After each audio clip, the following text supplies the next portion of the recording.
Jingle bells and holiday wishes to everyone.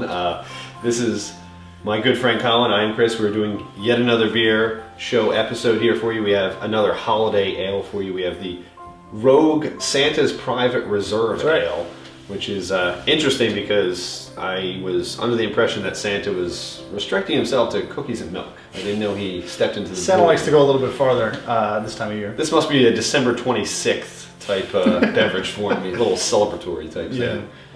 But it's a Rogue Brewery based out of Newport, Oregon. So we saw some mixed reviews. Some people who are really big fans of the Rogue Brewer, they really liked it, and then some people who said they've never tried anything by Rogue said they didn't like it at all. So right, a lot of people also came out and said that this is too expensive of a beer for them and things like that. We actually didn't have that hard of a time, and it wasn't that expensive.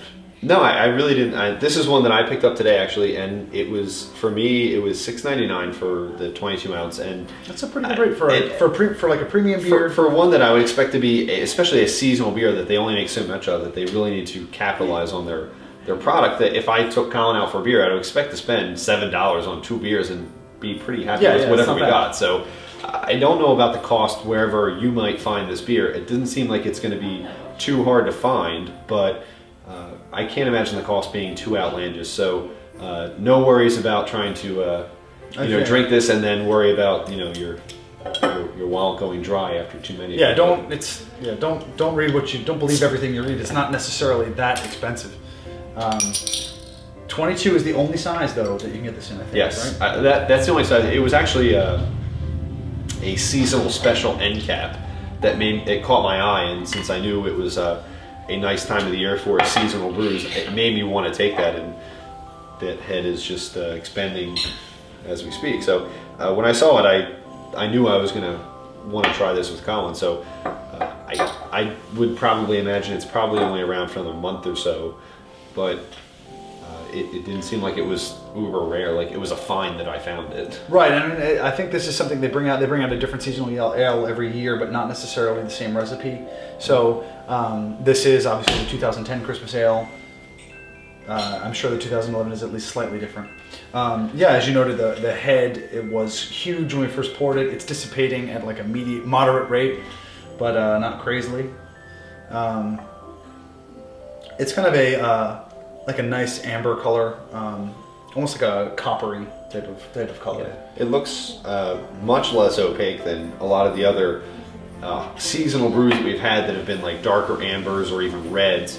This one is certainly, I don't want to say unfiltered necessarily, but it's certainly a lot denser looking than some of the beers that we've had recently. Yeah. I get a little bit of citrus on the smell. Yeah, actually, this smells to me like an IPA. I was gonna say it smells very close to like an IPA, but it's just called just a regular spiced ale. So Colin's just chomping the bit to try it. So yeah, I'm just why are you done talking yet? Stop talking and let us drink it.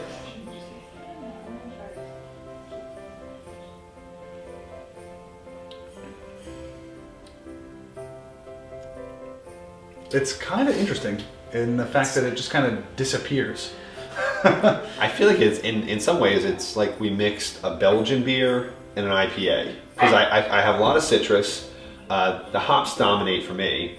Yeah. But on the same token, the body of it is very fluffy. That it was like a Belgian beer for me. Like it's lighter. It's more roof of the mouth than it is, say, the tongue, and it's very interesting in that regard. Like not necessarily like a dark ale, but say like a medium mild ale.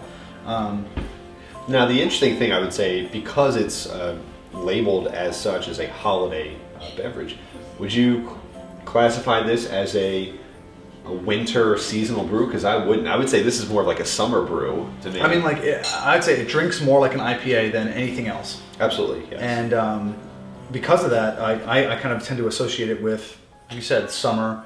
Let's say spring, things like that. So, I mean, I've said it in a few different episodes in a row now. Like you typically for a winter ale or a winter brew will expect something that's kind of a little bit heavier on the flavors, spices, that sort of thing. This goes a different direction, I would say. Yeah, I'm very surprised at what we're tasting because I was really expecting it to be,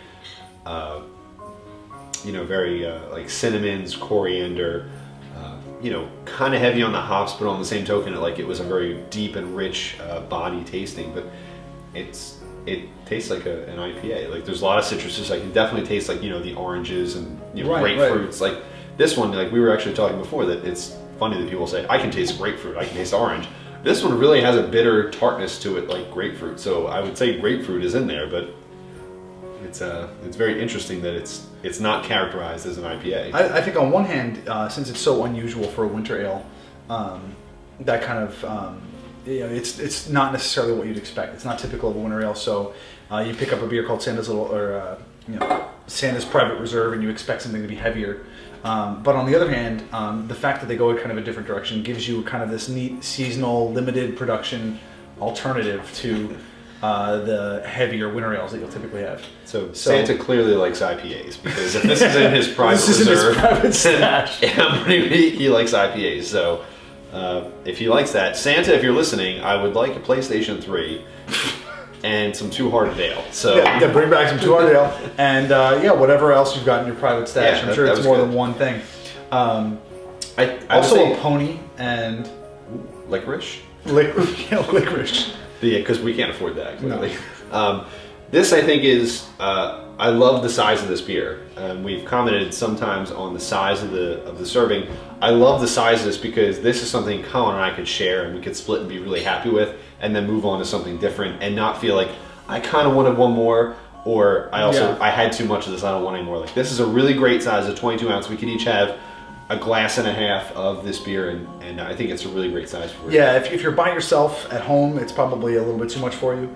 But if you've got 1, 2, 3 people coming over, this is probably a neat thing to kind of spread around. And I would say it's a great thing if you're having a holiday party, have this be the first thing that you bring out. Mm-hmm. Then later maybe you bring out one of the more traditional, heavier winter ales. Mm-hmm. And anything like let your palate build up. It's pretty good in that regard. As far as IPAs go, it's pretty good. I'd say it's not what I expected from this. It's an average to above average IPA. It's got good hops, good citrus, clean body, good finish. So it's not what I was expecting to be. But if we're going to switch gears and rate it as an IPA, then yes, I think it did a pretty good job of it. So Rogue, hats off. Right. So I guess what they've decided to do is say Santa likes things different than everyone else thinks he likes. And I think I wouldn't say they knocked it out of the park, but it's a solid double. if we're gonna relate it to baseball, stand-up double. It's a stand-up double. It's a pretty good brew. It's Santa's Private Reserve from Rogue Brewery, and Chris and I both feel that in the right circumstances, it could be right for your winter party. Absolutely. Anyway, happy holidays, everyone. Merry Christmas, Happy Hanukkah, other holidays. Kwanzaa? Happy Kwanzaa. everything. Happy everything. Celebrate with friends. Enjoy yourselves. This was Yet Another Beer Show. That's Chris. That's Colin. Take care, everyone. Cheers.